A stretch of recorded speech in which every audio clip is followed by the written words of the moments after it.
What's up, guys? So I have my air cannon here. I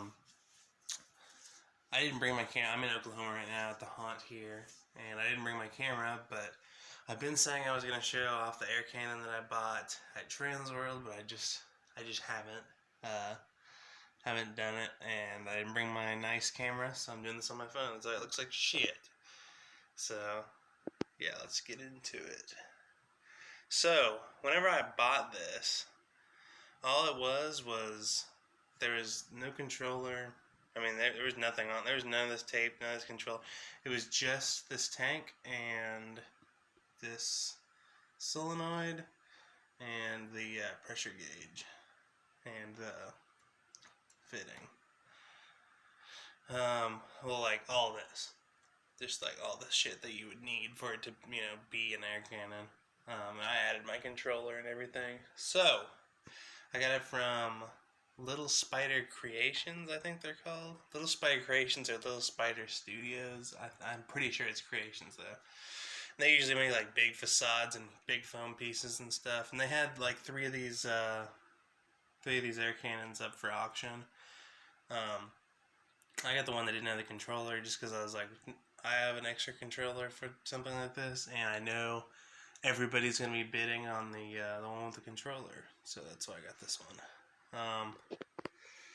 So how I wired the controller to this? Well, first of all, it looks crazy and almost looks like a bomb or something because of like the way I taped everything down. But I used like T-Rex or Gorilla Tape. I can't remember which one, but I just wanted everything to you know how like all my stuff to be plug and play, and how I don't want to mess with it once I set it in the set.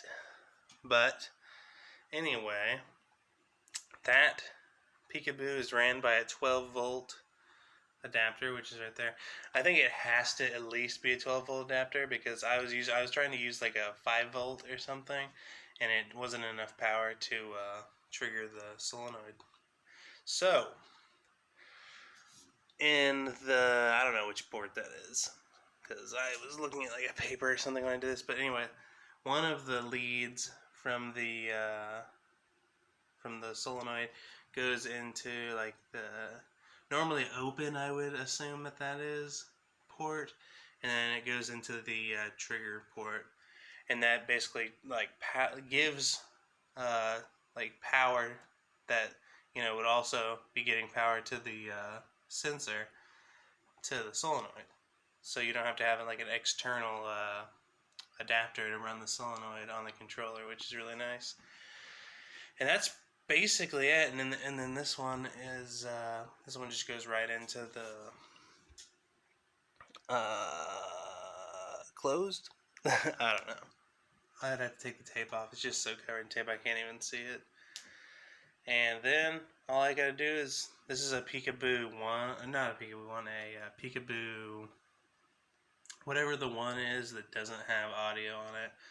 And I just had it, and I didn't really have any use for it, so I was like, yeah, might as well get this. I won this this air cannon for, I think I paid like $155 for it, because I was like the only person that bid on it, which was awesome. I didn't want to spend any more than that on it.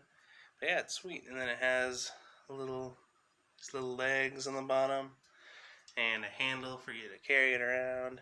It's not horribly heavy, but it's probably like 30 pounds.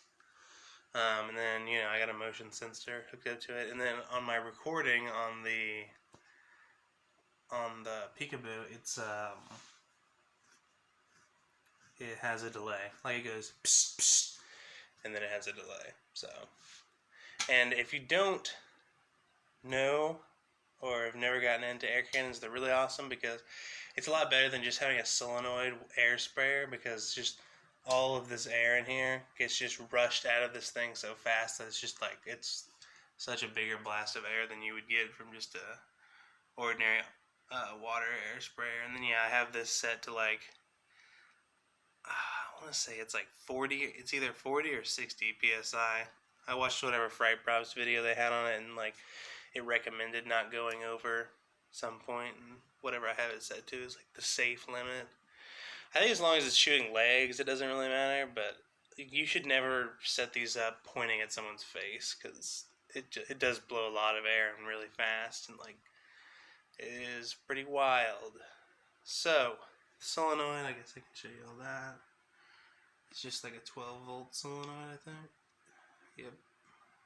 And then it just lets the air in and out through this pipe.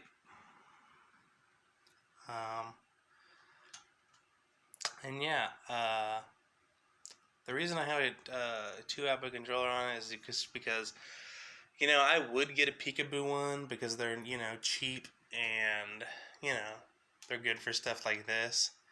But it's just, I don't like the Peekaboo ones because I just feel very limited by them.